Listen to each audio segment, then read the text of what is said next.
This is pretty much a slideless talk. Really the only slide you need is the one right behind me. Everything that I refer to is linked to from this site, questioncopyright.org. I'm very glad to see you all here. Thanks a lot for coming.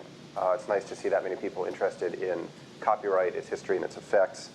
Before I begin the talk proper, I want to tell you about a talk by the Google policy team at 3:30 over in Tech Talk 42, Paramaribo.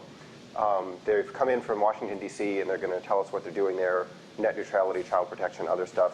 I guarantee you these two talks will not overlap because I'm going to that talk. So you don't have to worry. You can go to it too. And speaking of Google policy, I want to start out with a disclaimer. The content of my talk is not in any way the official position of Google on copyright or intellectual property or anything else. It has not been endorsed by the Google policy team, not by the Google legal team. I'm very glad that Google is the sort of organization that hosts open forums like this, but they should not be held responsible for its content. And with that, let's begin. You do not hear a lot these days about the history, the origins of copyright. I think, based on talking to a lot of people, we sort of tend to feel that it's just always been there, or it's one of those things that like building roads or constructing sewers or something. It's something that governments just start doing at a certain point. It's natural and uncontested. That's not actually the case with copyright. In fact, some people will trace it back, if they're a lawyer or they've read some legal history, they'll trace it back as far as the US Constitution, where there is a clause empowering Congress to pass copyright legislation. But copyright's history predates even that. And it is kind of surprising where it comes from. It was not created by artists and writers who were suddenly rising up to demand protection at all. It was created by the publishing industry, which in the early days of the printing press was a very different industry from what it is today. Information distribution in general was very different than it is today. I won't have time to go into all the details of that history. I want to fit this talk into an hour. I want to have time to talk about the implications of copyright's history for how we think about and deal with copyright today. And I especially want to leave time for questions at the end. So if you go to that website or you go look at some other resources on the history of copyright, you'll see some stuff that I'm leaving out here. I don't think any of it is... Screensaver went on. Oh, thank you, screensaver. I don't think any of those details that I leave out are terribly important, but you might want to know them if you're doing a lot of research into copyright. So where did it come from? Well, when the printing press first arrived in England in the late 1470s, or mid-1470s, late 1400s, there was no such thing as copyright. In fact, not only was there no copyright, there was a government and a society pretty much completely unprepared for the implications of the mass distribution of printed material. It was just the Wild West out there. As soon as the press arrived, people began running off copies of just anything under the sun. Historical works, fact, fiction, religious tracts, political tracts, works by living authors and dead authors. They were not careful about crediting. They would engage in plagiarism and reverse plagiarism. Sometimes a printer would write something, print it up, and release it under the name of an author who had nothing to do with it because that author was more famous, and that way the work would get more attention. All sorts of things went on. It was total chaos. From the government's point of view, the worst aspect of this chaos was the political tracts. All of a sudden, anyone with a printing press and a grievance could start running off seditious pamphlets by the thousands and distribute them all over the kingdom. If you're a government, especially in England in the 15th century and 16th century, that's a disaster. You can't just have people printing anything they want. Who knows what they might say? They might foment rebellion, make trouble. So the government's reaction was very interesting. It shows us, I think, that the idea of privatization of social services was not invented in modern times. I'm just going to hit a key here. I should have learned how to turn off my screensaver. There you go. Sorry. Shh, don't tell. The government, sorry? It's okay, we're with the slide now. We'll just stay there for now. And if the screensaver goes on, we won't worry about it. The government's reaction was to privatize censorship. They created a guild called the Company of Stationers. The company's charter gave it the sole right, with a couple of exceptions, the sole right to own and operate printing presses in England. The company had the right to seize and destroy presses operated by non-members of the company, and they had the right to burn books printed without the company's authorization. In return for this monopoly, the Company of Stationers was obligated to run the works they printed by the Crown's censors first. Naturally, after a certain amount of time, they got pretty good at telling what the censor would and wouldn't like, and they would just do self-censorship. They wouldn't even bother. They would say, look, that's never going to fly. You can't print that. This arrangement lasted for about 150 years. And during that entire time, there is still no such thing as copyright. The stationers did among themselves practice a certain kind of proto-copyright. They would make arrangements where one member of the company would print one thing and no one else would print that, and they were actually formal little agreements. So this notion of ownership of a work did begin to take hold among the printing community, but it was ownership by the printer, and it was ownership of printing rights. It had nothing to do with the author. The works were entered into the Company of Stationers registry under the stationer's name, not the author's. So this worked pretty well for about 150 years, until almost 1700. And then disaster came. Disaster for the Company of Stationers, at any rate, although not for lovers of free speech. The government of England changed hands. This is the Revolution of 1688, the Glorious Revolution it's sometimes called. I won't go into all the details of that revolution. It's very complex and very important in its own way, independently of copyright. But among the effects, to simplify greatly, and I hope historians in the audience will forgive me, among its effects were that Parliament changed hands, and what in some senses had been the opposition now came into power. And furthermore, Parliament's power relative to the Crown was greatly strengthened. Those now in power had no love for censorship and no love for the Company of Stationers for the most part. And they decided to let the company's charter lapse. Now, if you have any experience with government-regulated monopolies, you know that the story is never that simple. You can't just turn them off once you have them because they lobby. And that's what the stationers did.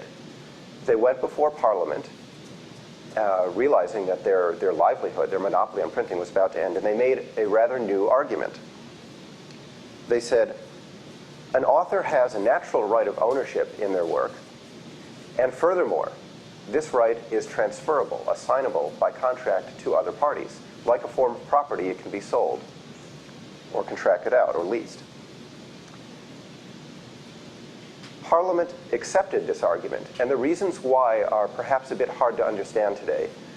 You have to cast yourself back into the mindset of information technology in the 18th century.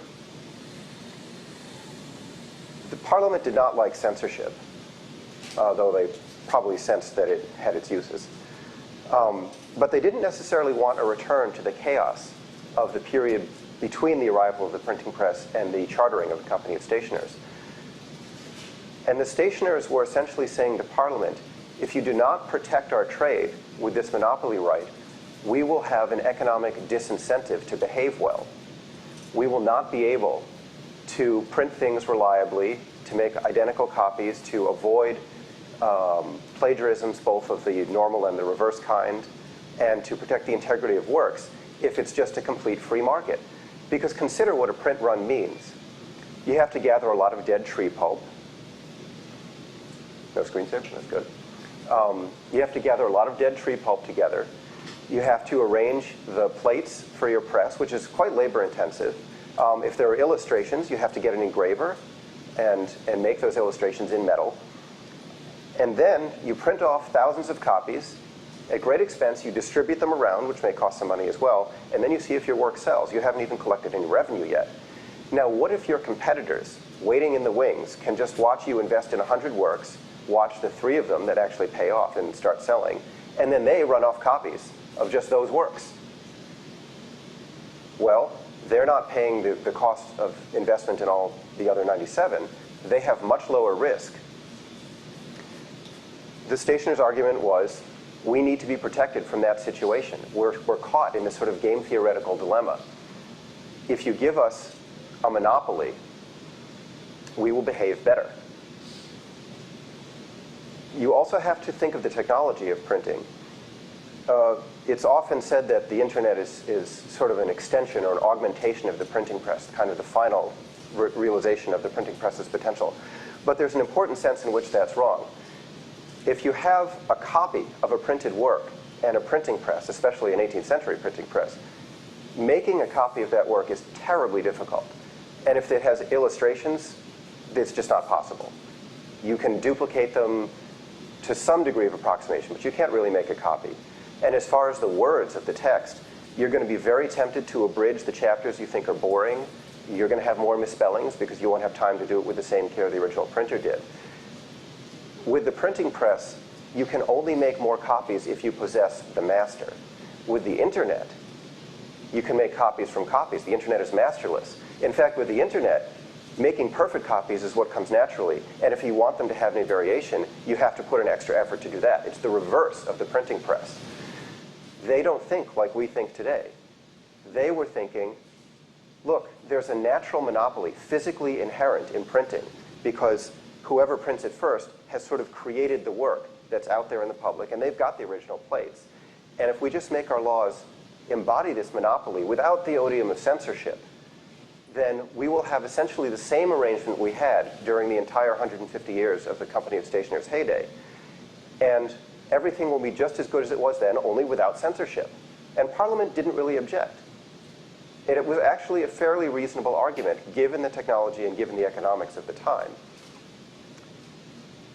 But if you remember just one thing from this talk, please let it be. Copyright was not designed by the writers and artists asking for a means to earn a living, for an economic basis for creativity.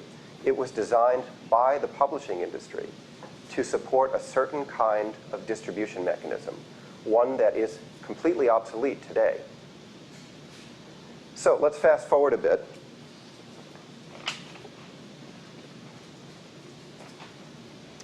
I've been going around for about a decade talking to just about everyone I meet about copyright. I mean, literally, I will talk to strangers at the bus stop, taxi drivers, free software developers and IRC channels, strangers at parties, just everyone.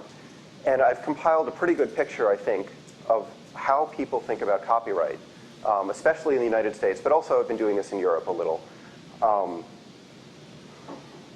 What you hear when you talk to people about copyright does not look like that. You hear 4 or 5 points consistently over and over. They are, one, artists and writers, they need copyright to earn a living. They depend on it. It's very important to them. Without copyright, they're out in the cold, cruel world. Pretty much everybody will express that sentiment at some point when talking about copyright. The second thing you hear is copyright is largely about protection from plagiarism. Over and over, I hear sentiments like, if somebody writes a book, they should get credit for it. Now, modern copyright law is not really about preventing plagiarism, as you probably already know. And especially given the internet, it's very easy to find out who really wrote a work first. There's a reason people think that plagiarism is one of the primary functions of copyright, and that is that every time the copyright lobby talks to Congress or puts out a press release or issues a cease and desist letter, they include a sentence about how artists have to be protected from plagiarism, because they know that that resonates emotionally with all of us. And I can give you some pretty glaring examples of this. In fact, I will, because it's just too good to resist. This is Hillary Rosen, the former head of the Recording Industry Association of America, talking to a college audience. It's from a few years back, late 90s, maybe early 2000s. So she's describing here what she says as she goes around talking about the importance of not copying things to college students. She says, analogies are really what work best. I ask them, what have you done last week? And they might say they wrote a paper on this or that. So I tell them, oh, you wrote a paper and you got an A? Would it bother you if somebody could just take that paper and get an A too? So this sense of personal investment does ring true with people. Well, she's right, it does ring true with people. But her analogy is completely inapplicable to copyright, because when people download songs from the internet, they don't replace the artist's name with their own.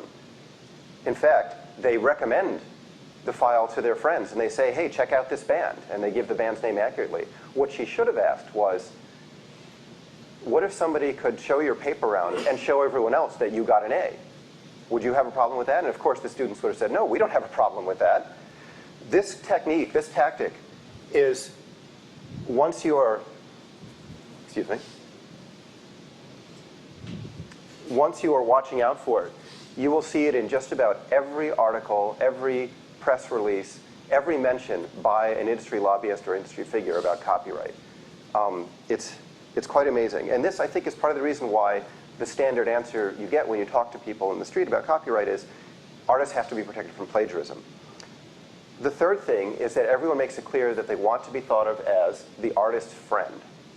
Everyone is on their side. Over and over, you hear the sentiment, you know, I might download songs from the internet, but when I go to a concert of a band, I'll buy the CD because I want to support the band. It's a very, very emotionally powerful thing to tell people that by obeying copyright, they are on the side of the artist. That's where everyone wants to be. Nobody wants to be on the publisher's side.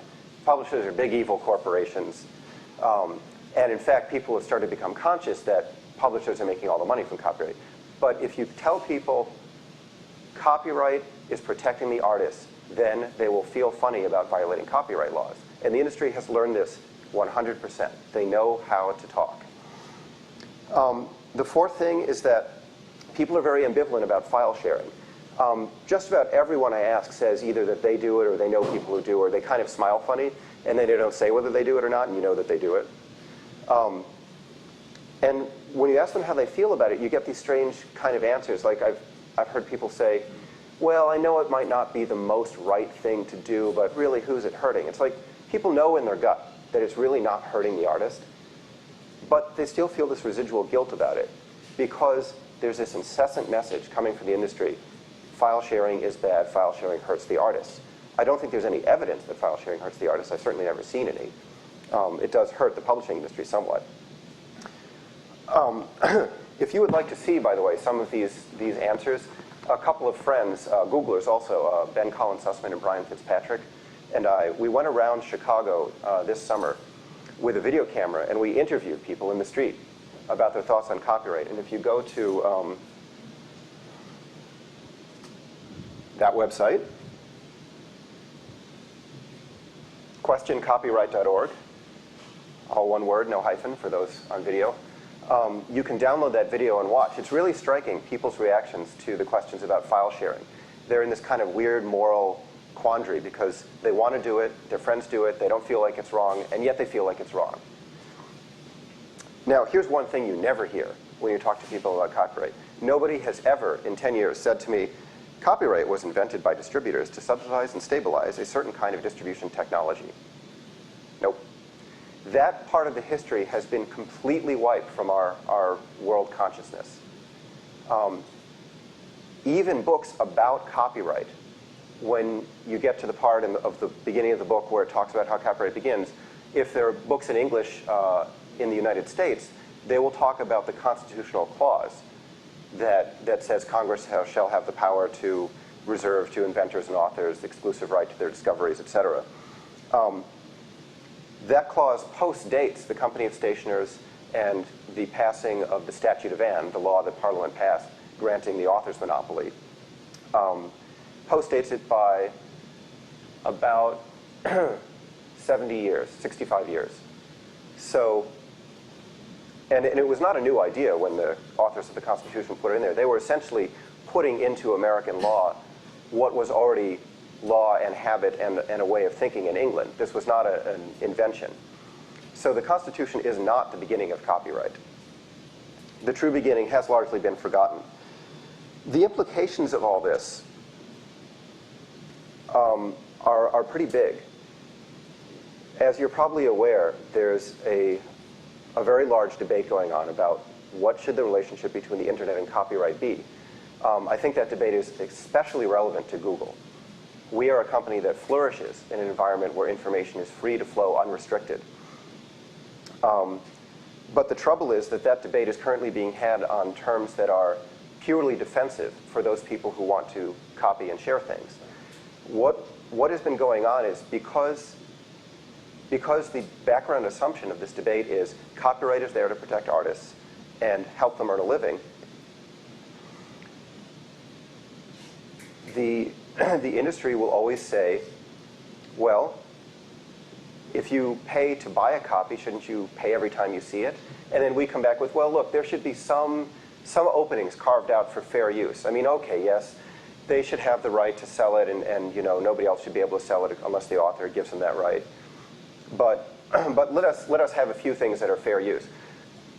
On those terms, this debate is never going to go in the right direction. The right direction being, I think, a realization on our part that the internet, the proper use of the internet, is simply fundamentally incompatible with copyright law. Now, if you're worried about protection from plagiarism, in 1 second,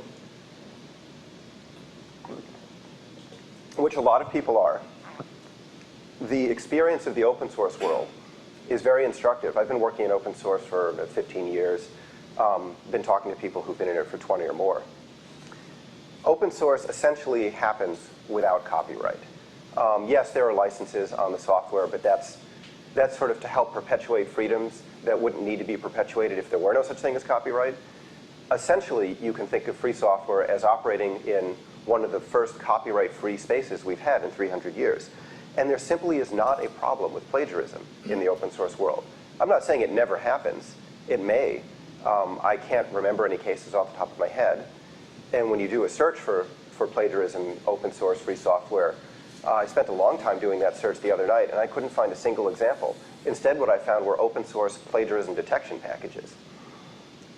So it is at least certain that you can say plagiarism in the free software world, one of the first copyright-free spaces to exist on the internet, is no worse a problem than it is in the mainstream publishing world, where plagiarism still happens, and every now and then you'll read an article about it.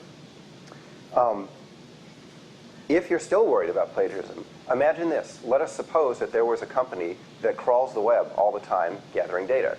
I'm not going to mention any names. And suppose that this company remembered the timestamps of the files that it saw, and it remembered their URLs, and it computed a checksum for each URL, and it found out through meta information such as tags or something like that, maybe even the author of the information. And it recorded all these things in a database. Remember, it's not even saving the files themselves. I'm not talking about the cached copy. What if it just saved all those checksums and URLs and author names and stuff, and maybe a little description in a database? And then at the end of every day, it sorted that database, and then it took a checksum of the sorted concatenated database, and it published that checksum in a little classified ad in the back pages of the Wall Street Journal every day. You now have a plagiarism detection or a priority database engine that cannot be corrupted even by the people running it. I don't really think this is necessary. I think there might be some other interesting applications for such a database. But the problem of plagiarism has been solved already. Copyright has nothing to do with it. In fact, when you let things float around freely on the internet, that makes it possible to detect the original much more quickly. This is why, by the way, it's so ironic that the Publishers Association and the Authors Guild are suing Google Book Search, which promises to be, if we match snippets of text together in the right way, the first and best plagiarism engine ever built. You would think they would be cheering us. But unfortunately, they are suing us. I think it would be nice if somebody pointed out to them that this holds a lot of potential for preventing and detecting plagiarism. Another question that was a serious problem back in the days of the printing press and unregulated printing in England was the integrity of the work. I mean, if you had 2 copies of a book back in the day, you couldn't even be sure that they were identical, even if they had the same author's name on the front. Somebody might have added whole sections, left out sections, etc. That is also no longer a problem. Making perfect copies is what the internet does naturally. You don't have to do extra work to make a perfect copy of a copy. Now, the internet does allow you to modify those copies very easily as well, but that's okay. Usually when people do that, they say so. there are not that many cases of people corrupting or changing someone else's work and then going out of their way to make sure that there's no trace of it and putting out the new work as though it were the original. And where there are such cases, they're usually easily detectable. So then we get to the final question, the one that the copyright lobby wants you to ask, which is, but without copyright, how will artists and writers make a living? This is a great example of a question that is best answered by being unasked. Copyright is not how artists and writers make a living today, and it has never been. I mean, you all know some musicians, right? You know writers. I'm a writer. I've got 2 books published that are under open copyright. Copyright isn't paying anyone's living. There are a few superstars. Stephen King is certainly making out very well. More power to him. But it doesn't make any sense for society to organize the way it shares information around the production of a few superstars, while everyone else ends up either in debt or breaking even. The ways that people make a living from creativity, meaning not just writing, but also music and performing arts in general, are through a variety of means that have been true for centuries, for a long time before copyright, during copyright, and from now on. They will continue to be true. Their patronage, the day job, subscriptions.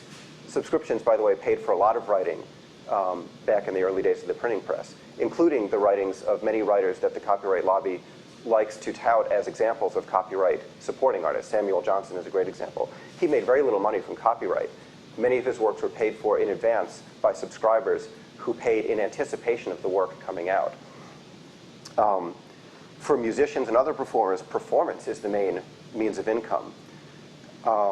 There are also piecework and commissions. A lot of writers who make a living writing do so by commissions from magazines, and the magazine's revenue itself is not heavily dependent on copyright royalties. It's dependent on advertising and subscriptions. And traditional publishing still works without copyright. I mean, my publisher was willing to release my stuff under open copyright because by signing a contract with you, they cause a work to come into existence. They get control over the timing. They get some control over the marketing. And it makes sense to pay someone to produce a work which you're then going to release for free if you're going to be the first to market with thousands of copies. So traditional publishing doesn't have to go anywhere. There are also new methods of supporting creativity that are possible now that we have the internet, with the free flow of information, the easy attachment of metadata, and micropayments. Here's a very good example, which this idea has been floating around a lot. I think it's been independently reinvented several times, and now there's a group called fundable.org, which has actually implemented it. Suppose there's a writer who wants to write her next novel, and she knows it'll cost her $50,000 just to pay for rent and groceries during the amount of time it'll take to write that novel. So she posts on her blog, all right, I'm ready to write, but it's going to cost $50,000. She goes to a third-party intermediary organization, or maybe they find her, because they're taking a small commission from this deal. That organization goes around to known fans of the author and anyone else, hopefully they don't spam any mailing lists, and say, okay, make your pledges. Pledge whatever amount you feel you can pay. We're not going to collect until we have $50,000 worth of pledges, or maybe $60,000 to pay for the commission. So some people pledge, some don't. Doesn't matter. If it's a good writer, eventually you're going to reach the right amount. I mean, it only takes a few people, well, a few thousands of people, pledging small amounts of money to reach that sum. And now the writer writes the work under contract with the intermediary, releases the work for free to the world on the internet, and the pledges get called in and paid to the writer. There are some interesting properties of this system. The work exists for free and is available to the whole world. The writer got what she needed to produce the work, and nobody paid more for the work than they were willing to pay. There's no need to restrict sharing in order to pay for things. Maybe a broader way to think of it is this. If there are people out there who want to produce, and there are people out there who want to consume, when did we stop believing that the free market is going to find a way to get those people together? We don't need a monopoly right to make that happen. if we have a distribution technology that doesn't require high upfront centralized investments. And we don't anymore. So let me conclude with a little lobbying of my own. This sentiment, this idea that copyright is really about subsidizing a certain kind of distribution technology and not about subsidizing creativity has almost no currency today. And as long as it has no currency, the debate on copyright can only go in one direction. The first thing I would ask you is that if you find yourself in a flame war on Slashdot with somebody about copyright, please just say that sentence and then point them to that website. That meme can spread very quickly because people want to believe it. They want file sharing. They already are halfway to believing that publishers are abusing the copyright and cheating artists. And in fact, they do literally cheat many times. I don't have time to share with you some stories about that, but there's a lot of evidence to believe that publishers' bookkeeping is not accurate in many cases. Once that meme starts getting out, this debate may finally start to change. If it doesn't change, we, meaning the world, and we, meaning Google, are headed for disaster. Because what's going on now is that copyright terms are being extended to infinite lengths. Copyright interpretations are being strengthened so that the circle of what constitutes fair use is getting ever smaller. And the very worst thing is that copyright protection is being built into our hardware. No, that's not even the worst thing. That's the second worst thing. The very worst thing is that copyright protections are being built into law, such that it is proposed in some jurisdictions, and I don't think this is law anywhere yet, that software and hardware be required to pay attention to digital watermarks and refuse to copy files that are marked a certain way. Now, think about that. We would actually not be allowed to build a piece of software or a piece of hardware that could copy files that have a certain bit string at the front. What is Google going to do when the Linux kernel code is required by law not to copy certain files? That's an amazing prospect. What are we going to do when we can't crawl the web because we're not allowed to hold a file in memory long enough to index it? This company, as I said, flourishes on the free flow of information. And the freer the world's information, the better off we are, and the better off the world is. Please don't feel guilty about copying. You're not doing anything wrong, even if increasingly you're doing something illegal. Please don't think that balance is the right approach, that there is some negotiation in which the rights of creators and the publishing industry are balanced against the good of the public. The public's good and the creator's good are one and the same. It is the free flow of accurately attributed works on the internet such that everyone has access to creative output. Everyone can easily identify who created what and can use essentially the same techniques that they've been using all along to compensate those creators. Helping those people find each other, that's the business we should be in. Excuse me, let's take a drink.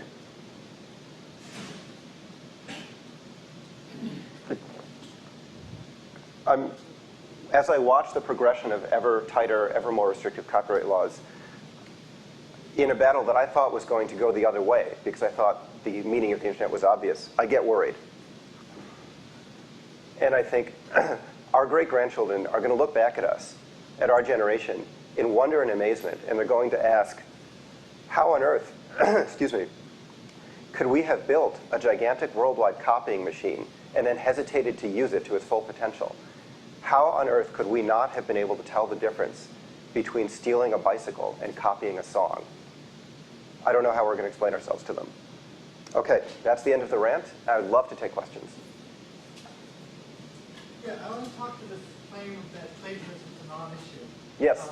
I'm thinking about Disney Company being very worried that the copyright on the image of Mickey Mouse is going to expire. Mm-hmm. And they're worried that people are going to use wikis for their own purposes in cartoons and advertisements and so forth.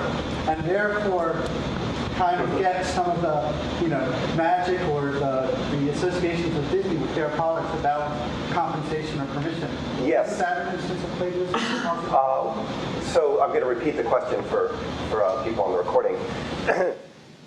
Companies like Disney are worried that if Mickey Mouse or similar objects, let's call them, go out of copyright, that people will start using those images for their own purposes, and that then that'll sort of be, those purposes will then have the aura of Disney associated with them, and that's kind of a form of plagiarism, and isn't it something we should protect? That is a legitimate worry.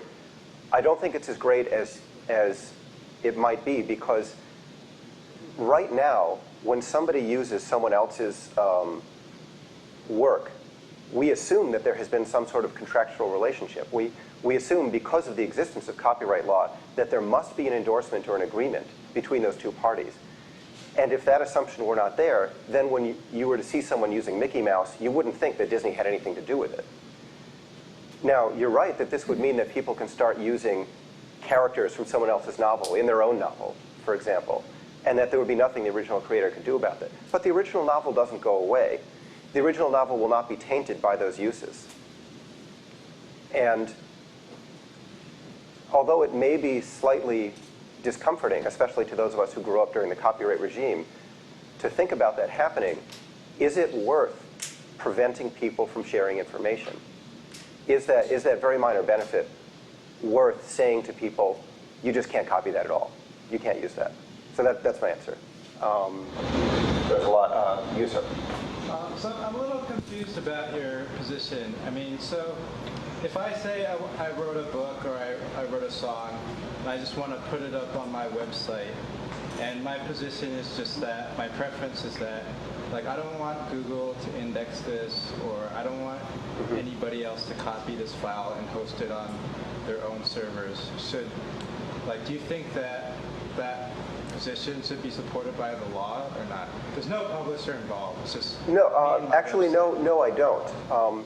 What I think should be supported by the law is that your name cannot be stripped and no one else can claim the credit for it. That is, credit, reputation, is a non-renewable resource. It cannot be replicated. It can't be copied. To the degree that someone takes credit for your stuff, that's the degree to which you lose credit. It's always proportional. But if they accurately credit you, well, look, if you don't want people to copy the thing, don't put it on the web. Pass it around to your friends. So no, that doesn't bother me. And I'm not sure realistically that it bothers any creator of music. I mean, when I put writings on the web, I want people to copy them. Yeah, I don't know. I would disagree with that. I don't completely buy that, but yeah. Okay. Unfortunately, it's not a good forum for that kind of conversation. Sure. So I'll have to leave that. But thanks for asking. Yes. When you propose that all of the fans of this novelist contribute or pledge some small amount of money, why doesn't the tragedy of the commons happen, where just everyone assumes someone else will pay for this guy? Because the tragedy of the commons operates in a subtly but importantly different theoretical environment. In this case, you don't actually pledge the money until there's a signed contract, or that is, your money isn't going to get called out, right? You won't actually be getting anything out of your bank account until someone has promised and signed a contract to deliver the work. So if you're sitting there and you've made your pledge, but your money hasn't actually been called yet, and you see that nothing's happening, well, maybe you add a little more, or maybe you don't. But the point is that the result of the transaction is apparent before you're actually obligated to give the money. And so you'll pay what it's worth to you, and if it's not worth anything to you, you won't pay. You don't have to worry about what other people are doing.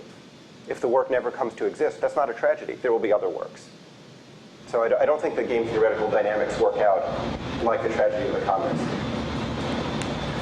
I'm curious, you've mentioned that you've interviewed people regarding this concept of copyrights. Yes. Have you actually talked with artists about the position of copyrights? Yes. Actually, my family is in the music business, the classical music business, and I've talked with a lot of artists. Artists, it depends on who you talk to. If you talk to a superstar, I won't mention any names. In any way, the classical music world, doesn't really have superstars, right? They're making a fair amount of money off copyright, but even then, some of them are sympathetic, although not all. Among orchestral musicians, and this is really interesting, For about 10, 15, in a lot of cases 20 years, orchestral musicians have made no money off recording royalties. In fact, the orchestra that my family was associated with, the Chicago Symphony Orchestra, has not even been making recordings for the last few years because nobody can pay the royalty rates that the musicians union demands. Now, there's an aspect of shooting yourself in the foot here. If you're not making recordings at all, you're certainly not making any money. And yet, a lot of those musicians feel very strongly about copyright. And since there's no economic interest there, I can only resort to psychological explanations. But it has nothing to do with their livelihood. They're very well paid, and they're not making any money from copyright right now. So, artists are a mixed bag. Limited sample to me. Sorry? It sounds like you've got a limited sample to me. Well, so an important, what he said was that it sounds like that's a limited sample. I don't just talk to classical musicians, believe me. But one thing to note is that when a band, anyone other than like the Rolling Stones or U2 or something, when they release a CD, they don't make any money. They just want to get that CD out there. And the terms of their contract with their distributor are such that they hardly make a dime. Any band, for the vast majority of bands, any band that puts AdSense on its webpage is going to make more money from the AdSense than from their CD sales. Except perhaps for direct CD sales of CDs manufactured by them at their concert, which people often buy as a kind of charity gesture. Next question. Yes, sir. A little bit earlier, the Disney question came out of what happens if Mickey Mouse goes out of copyright when everyone start making a movie, books, whatever, with Mickey Mouse in it. How does trademark law fit into this, and what is your position on trademark law? Oh, the question is sort of about the difference between trademark law and copyright law. Trademarks, although they're both called intellectual property by the legal system, they're completely different. Trademarks are a way of preventing confusion, of preventing identity confusion. You want to know that when you're dealing with a party, they really are who they say they are. And if anybody could claim to be anybody, we'd have chaos. So trademarks, totally fine, no problem. And if Mickey Mouse is your logo and it's trademarked, then no, some other person shouldn't be able to use it to identify themselves. But you can't say that the novel War and Peace is the logo of Tolstoy. That's different. Yes? So I think the kind of four different parts of IP are kind of important when you're trying to phrase an argument like this, especially patenting. It seems like through the history that we have, especially since there's this major industrial focus around distribution and the regulations around it, the copyright has kind of grown into this massive beast. But if you try to kill it off and say, okay, we live in a time where we don't need it anymore because we have this nice internet thing, I don't think that the arguments you've presented kind of deal completely with the economic desires of the creators. Currently they're being fed, even to a limited degree, by this kind of greedy distribution complex. But once that goes away, aren't they going to insist on perhaps a more kind of strong form of patenting so that they can keep property over not the expression of ideas like the copyright, but in the utility of ideas? Because you were saying before, well, they're going to get recognition if we do this watermarking stuff correctly. But how do you get value out of what you give to the world? There has to be this incentive. Well, so that question, I hate to say this, I don't mean to beat you over the head with it, but well, I guess I don't hate to say it. That question reveals the myth that it just is not how creators make a living for the most part. We all want to think it is, but if you actually look at the numbers, it's not.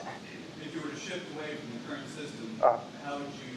Kind of, I realize that a lot of creators don't make a lot of money, but presumably... No, they don't make any money. Right. Not just, So when they move to making this more money, aren't they going to start looking direct? So if they're directly brokering these agreements with us, won't they want to protect their side of the deal more, and won't that lead to kind of an emasculation of things like patenting and control over the original idea? Well, the comparison between patents and copyrights is very complex. Part of the motivation behind patents is to prevent companies from keeping secrets, especially about medical research. So a direct comparison between patents and copyrights, I think, isn't really possible. There are some aspects that are similar, but no. I mean, the one right that is both sort of spiritually and economically important to creators of what is currently copyrightable material, is the attribution right. They need to know that their works are not being, that the credit for their works is not being stolen. And the integrity of the work is important. Now, the integrity problem is essentially solved. If you go to the author's website, the thing you download is their book. There's no doubt about that. But the thing I'm trying to get at is that the internet makes it possible to have revenue streams that don't depend on the creation of an artificial property right. So I hope that answers the question. White shirt, yes. So say I'm creating a video game. It would cost me $10 million to create it. And I'm going to sell 1 million copies of it to recoup my costs as a publisher. And I've been a developer, so I guess I could say I'm a content creator who's benefited from copyright. What model do you see working for the That's a great question, and you may not like the answer, but at least it'll be honest. The question was, I'm a video game developer. It cost me, $10 million to develop this game. What model in this new world I'm proposing is going to pay for that? Any model we have, whether it's single monopoly right, whether it's global monopoly, that is, anybody can distribute, there's no monopoly, but they all have to pay royalties to the creator, which we've never tried. Or the kind of free-for-all model that I'm proposing. Any model is going to emphasize and strengthen certain kinds of creations and de-emphasize or weaken the possibility of making other kinds of creations. For example, the big-budget, special effects-filled Hollywood movie. That's kind of harder to make if you don't have strong copyright law. But the question is, are those things so valuable to us that we are willing to have a system that prevents people from sharing with each other? And especially given that technology advances inexorably, and it is now possible, even as a lark in your spare time, to create a science fiction thriller that 15 years ago would have required $50 million to create, I don't think it's a good argument for keeping copyright. Yeah? Hear me, Karl? Oh, yeah? Hey, we have a question. Can't really hear you, sorry. Can you hear me now? Do you mind if I take that one? All right, go ahead. Okay. We'll take one from the air. Thanks. Thanks, Karl. I see you're drawing a distinction between kind of the blockbusters and the fine artists. And you're kind of dismissing the artists that really make a lot of money off of copyrights. However, would the infrastructure for that communication exist without being funded by copyrights? For instance, would an artist who wants to record a CD and give it away even have a CD or a CD player available to them and to their audience if it wasn't for the infrastructure that is bought and paid for through the industry? I think that requires such a degree of speculation to know what would have happened with the internet that I couldn't even begin to answer it. But I mean, the internet was started as more of a military research project than anything else. And I don't think that there's any evidence now that the pace of development or aggregation of the internet is going to slow down based on the presence or absence of copyright-based revenues. I mean, frankly, you could say that the development of the internet was mainly driven after its post-research project phase by pornography.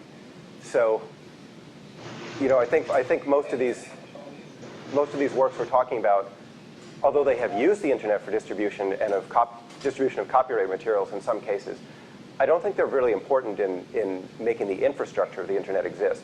But it's a big what-if game, and you can't say for sure. I certainly can't say for sure. Anyway, go ahead. I'm Daphne Keller. I'm a copyright lawyer here at Google.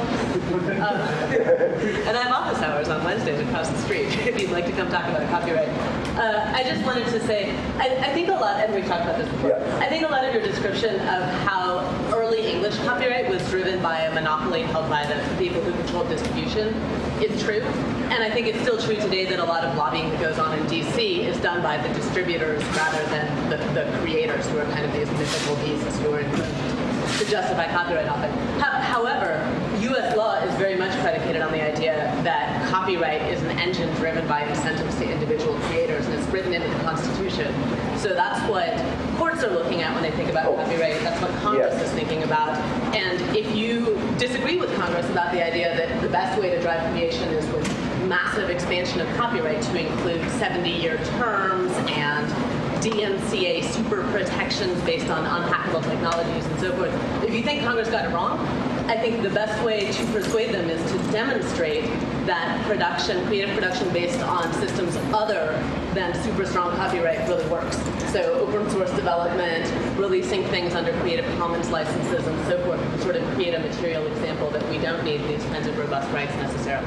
Absolutely, and just to summarize, what Daphne's saying is, if the way copyright is going to end, if it ends, is, although I'm not sure you're promoting that, I don't want to put words in your mouth. I'm not promoting, I'm also not promoting when you send to copy things if you think it's a good idea. Okay. Is that creators themselves are going to start using these other distribution models independently of copyright law. They're just going to release stuff voluntarily under new models. And I think that's true. That's the engine that's really going to make this happen if it happens. But I think there needs to be a two-pronged approach, because those laws are causing us great problems and are going to cause us much greater problems very soon. And the trouble is that DRM, digital rights management, or digital restrictions management, as some of us like to call it, and the Digital Millennium Copyright Act, unfortunately, these things are accurate expressions of democratic sentiment. Those laws reflect more or less the public's belief that copyright is necessary for creative development to happen. And if we don't change that assumption, the laws are going to be a very long time in changing, and artists are going to be a very long time in becoming willing to experiment. Whereas if artists start to get the idea that maybe copyright wasn't designed to help them in the first place, they may become a bit more willing. There's one other point I want to make. As Daphne pointed out, the legal basis of copyright in the US is in that constitutional clause, and that's where the courts look at that and the case law and further laws that are sort of based on it. But just because that clause says to promote the progress of science and the useful arts doesn't mean that's what the system was designed for. When Congress passes the Clean Water Act, that doesn't mean it's about cleaning the water. Okay? Now, I'm not saying that the authors of the Constitution were being insincere. They really believed in copyright, and given the technological and economic milieu in which they operated, it was a perfectly reasonable thing they were saying. Things have changed now, not just in a quantitative way, but in a very fundamental qualitative way. It's a different world. Yeah, I wanted to make a point here that for the common good basis of copyright and patents in U.S. law may be true, but it's becoming moot because that's not the basis of worldwide copyright and patents. And treaties override U.S. law. So treaties negotiated by federal government override any U.S. interpretation of copyright. So Sometimes. It depends on the implementing provision. The U.S. manages to resist complying with treaties a lot, and in this case, sometimes that's a good thing. Oh no, it's a legal discussion, it's philosophical talk. Take more questions. Yes, sir. You got to be careful with it. So my question is not about artist royalties, but it's about works of art that cost a lot of money to make. So for instance, let's say I'm an independent movie maker who wants to shoot a documentary in the Antarctica, and it costs me X million to make this movie. Now, if there's no system for copyrights in place, how do such educational and useful... Well, a good answer to that is, how do such things generally get created now? For the most part, somebody goes to a foundation and gets a grant. That's how most of that stuff happens. It's not, occasionally there's a big blockbuster success like March of the Penguins or something. But if you take a lot of the films, the educational and documentary films you like, you will find that somebody impoverished themselves and went out and wrote grant applications and borrowed money from their relatives to make it happen. And if you look at a lot of the books you like, if you look in the acknowledgments, there's often a foundation grant in there. The system really isn't paying for that stuff. Okay. We're half an hour away from the Google policy talk, which again is over in Tech Talk 42. I'm happy to stay here and continue taking questions, but those of you who had somewhere to be at 3, this is your chance to get up. Don't worry about it. I won't be offended. And thank you very much for coming.